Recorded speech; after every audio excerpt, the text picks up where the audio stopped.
So I heard in the last talk they asked, how many Angular developers do we have in here? And I think I saw one hand. How many web developers do we have in here? Okay. How many people are using Angular, like, or currently using it? All right, well, this is a great opportunity for the rest of you to do better at your own jobs. All right, so today I want to talk a little bit about what we call server-side rendering, or what I believe is kind of the next generation of web development, where we're taking advantage of both the client side that exists on the user's browser, as well as the server side that is powered by all these amazing clouds. And then we're going to talk about how we can take all these cool apps that we're prototyping and vibe coding and ship them faster. So in order to begin this talk, I have to start with a brief history of the universe, ignoring basically everything that's happened. So in the beginning, there were mainframes. You can think, and we had dumb terminals, right? We had a little box that would connect us all the way to the mainframe, and we could interact with it. This was server-side computing. Everything happened on the mainframe, and then you had a tiny little box and a tiny little window into interacting with it. You didn't have any compute, you didn't have any logic. A lot of times it was really direct wires to the actual mainframe. And that was where software started, right? This was the beginning. So everything was on the server. But what we found was that that really didn't solve us, right? You had to be near the mainframe, you had to be able to connect to the mainframe. And then the PC era. How many people have a desktop still? I've been shocked, because I think the general population is down to like 10% of people have a desktop. But here it was like 40%, so pretty good numbers. But PCs were revolutionary at the time, way back when, for those young people. You could have a computer at home. You didn't have to connect to some server somewhere. You could actually have it on your desk. You didn't have to wait for internet because the internet didn't exist. You didn't have to wait for other machines. You could be in control of everything you did. And so we had swung completely the other way. Client is everything. But then the internet was invented. Ooh, internet. We had great things like PHP and the Space Jam website. Has anybody been to the Space Jam website? Still up? I think it's still up. And Perl. Camel loved Perl. Write-only language. We've got read-write. You've got write-only language with Perl. And we started to swing all the way back to the other side, because now the user wants to do something. I don't want to just interact with my games and my computer. I want to do something. I want to shop. I want to send messages to friends. And my computer's not really capable of all that. And so we're writing PHP, we're writing ASP, we're writing Perl to do all these sorts of amazing things. And so we swung all the way back over to server, where I've got this little browser, and I've got some HTML coming over the wire, and that's powering the entire experience. But then we have the biggest mistake and best mistake ever out of Netscape, JavaScript. I love JavaScript. Do not get me wrong. I think it is one of the best programming languages. It had some growing up to do, not as much growing up as PHP had, but JavaScript was wonderful, because now I could build a server-side rendered application, this PHP application, and start interacting with the user. Oh, maybe I could tell them when they got something wrong in their form before they hit submit, and we go all the way back to the server. And this was really magical. This was great. And mobile existed too. Android and iOS, you may have heard of them. And so we started swinging back the other way, right? We've got these client-side experiences that we can now start enriching our server-side applications. And this was good, but we wanted it faster. We need web apps to be faster, right? It's so slow waiting to go all the way to the server every time I want to do something. And so we have the rise of the single-page applications and these really amazing JavaScript frameworks. But this wasn't enough, right? The pendulum is going to continue to swing, because there's this kind of magical friction point that we're trying to find. What is the right amount of server-side rendering we're supposed to be doing? And what is the right amount of client-side rendering we're supposed to be doing? Because we want to take advantage of the benefits of both these. We want it to be fast. We want it to be instant. We want to be in control. But we also have these giant data centers and APIs and all these amazing things that we want to take advantage of. And so what we're entering now is an era where we're really trying to get the best of both worlds. So this is a good thing. I think this swinging back and forth is really good, but we have to remember that as we are software engineers, we are doing things for human beings. If you're building something that's not for a human being, let me know, because even if you're doing like an ETL backend system, at some layer in the chain, you are doing this to empower a human being. And so it's all about finding things, the right place to do things. Because when I'm on a plane, I don't have a server side, right? What can I do with my local device? And so part of this talk is going to be about how Angular is trying to really take advantage of this new world that we have in front of us. The ability to combine server-side rendering and client-side rendering better than we've ever been able to do before, and it's really, really stupid simple. So when I talk about serving, I'm going to be talking about kind of two different types of serving. So we're going to talk about server-side rendering. This is where you generate HTML at the server, so we're using compute of some sort of cloud or server machine. And then also this idea of integrating the front end of our application and the back end of our application. So in the beginning of Angular, Angular, the 2016 2.0.0 version, there was a bunch of tools like Angular Universal that were trying to solve this. You may have heard, oh, Angular solved this 10 years ago. But those tools really sucked and basically saw no adoption. Right? Doing this isomorphic JavaScript where you're rendering on the server and you're rendering on the client, it was not a good time for developers. But I think 2025, 2026, things have changed. It is now time. I have now personally shipped dozens of server-side render applications with almost no work. And I think that everyone here too can do that as well. So if you haven't used Angular before, we have this really cool command called ng. It's the CLI for Angular. When you give it a new command, it will create a new project for you. It'll scaffold it out. And it will ask you, if you don't give it an SSR flag, do you want an application that does server-side rendering and static site generation? You should say yes, because doing this later is a little bit harder. But if you do have an existing application, you can run ng add Angular SSR, and it will add it into your existing application, right? The Angular ecosystem and the Angular team is really focused on bringing everyone with them as they move forward. And so what does that actually create? So in an application without SSR, you're going to get a very, very empty indexed HTML that just says, here's a script tag and a root. With SSR, you get the entire contents of the page after it's been rendered, sent down as static HTML. And if we look at how this looks from a user experience standpoint, you've got before and after.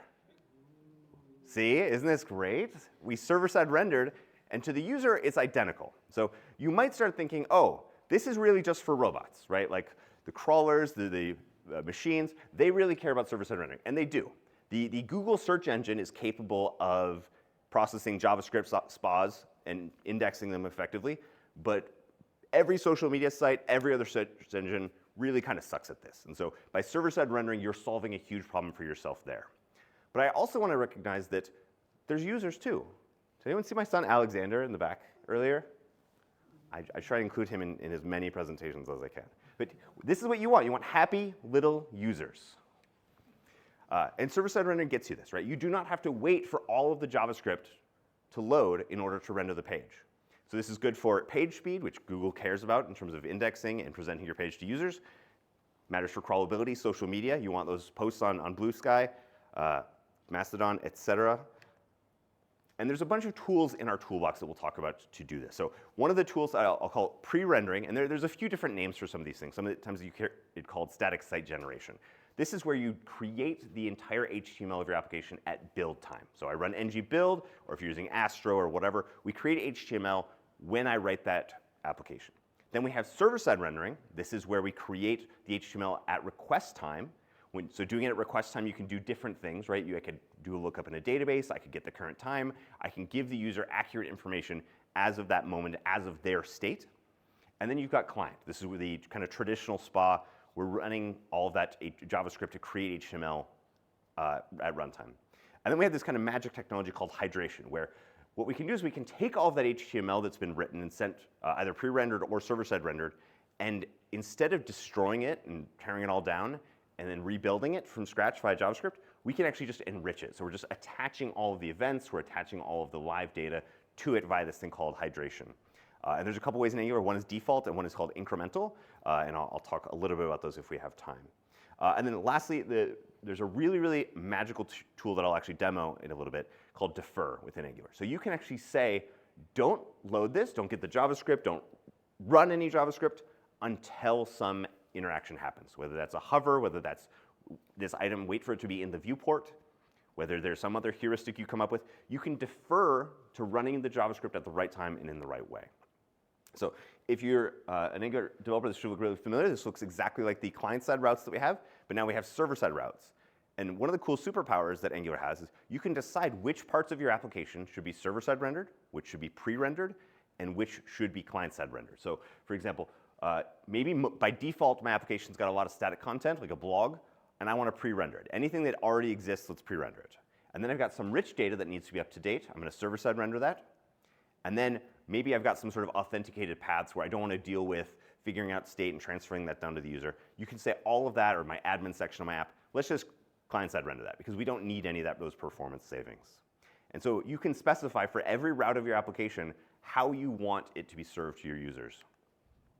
And so when you run a build with these settings, you're effectively building a web server for yourself, right? It's 1998 again. We built Apache. And so when you run an ng build with Angular server-side rendering, you're going to get a server.mjs. This is a JavaScript file that can be run in Node, Bun, Deno, whatever. It's going to have a browser folder with all of those pre-built static assets, as well as a manifest that says, OK, I know what to do with every request that the user sends in. Right? That server routes becomes this manifest where I can now load up the Angular application at request time, figure out the final state, hit all the APIs that I need, and then send that down to the user. And then it also has pre-rendered versions of some of those chunks. So there's also, but one of the challenges here is, what if I want to pre-render my application, but I don't know what the paths are? So if you have for example, a blog, and all your blog posts are /post/something, where that something is coming from a database, there's actually a really cool method that you can call called get pre-rendered params that allows you to, at build time, query, populate those however you want to do, and then it will figure out, OK, these are all the paths that I need to pre-render for that, even though that you have that dynamic variable there. So I'm going to keep this demo really, really short, but effectively there's also a tool called HTTP resource. And so what happens is, in an Angular application that's using server-side rendered, we have this thing called an HTTP resource.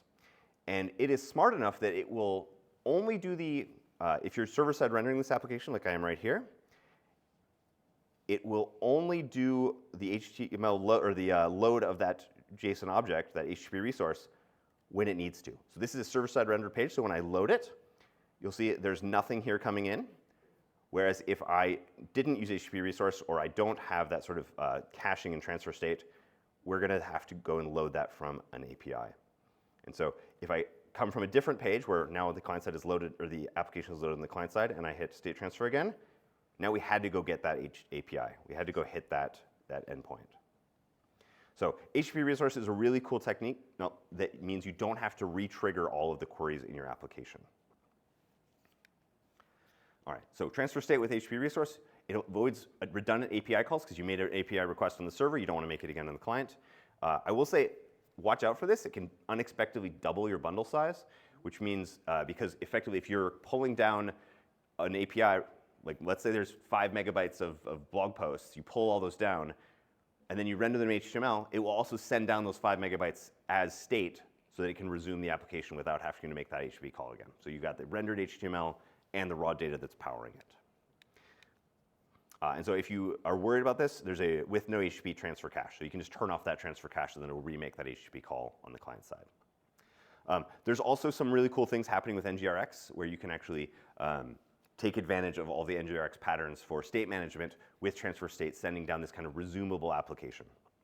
So we talked a little bit about hydration. So we're able to send down static HTML that represents our page, makes it fast, makes it great for machines, but now we want to enliven that page. And so Angular actually has this ability to control the way that you hydrate. So the first thing you might want to do is skip hydration. So if you ever have anything that is doing very client-side specific things, you want to avoid any mismatches with the DOM. So for example, if your HTML doesn't have a t-body tag or a t-head tag, what is rendered by the browser might not match the client side. And so you can fix this very easily with just ng skip hydration. But if you turn on incremental hydration, you can kind of do some magical things. And so I talked about this defer command. What you can do is you can say, don't load or run the JavaScript for this component until something happens. So it's imagine, excuse me. Imagine you have a component that we don't want to be able to interact with. We don't need the JavaScript code, or we don't have to run anything until the user hovers. So we can say defer on hover. You can just defer on in viewport. There's a bunch of different options here that can allow you to control what is being shown. And I'll actually give one other brief demo of this as well. So we've got our defer demo here. So imagine this is an Angular application where we've got the same component here in the blue box, it says component placeholder. I can make this bigger if that's hard for anyone. And we've got the deferred component. So imagine this component is, I don't know, a stock ticker, where it's going to be really resource intensive to actually load that component and render it.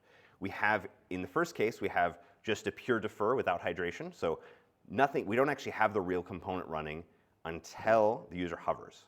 I hover over, it does this expensive calculation. If we just pull up the console here. So it says calculate expensive thing. So we don't calculate that expensive thing until the user hovers. But then here, we get the best of both worlds, where we have the HTML for that advanced thing, but it's not actually live. I can't interact with it until the user hovers over it.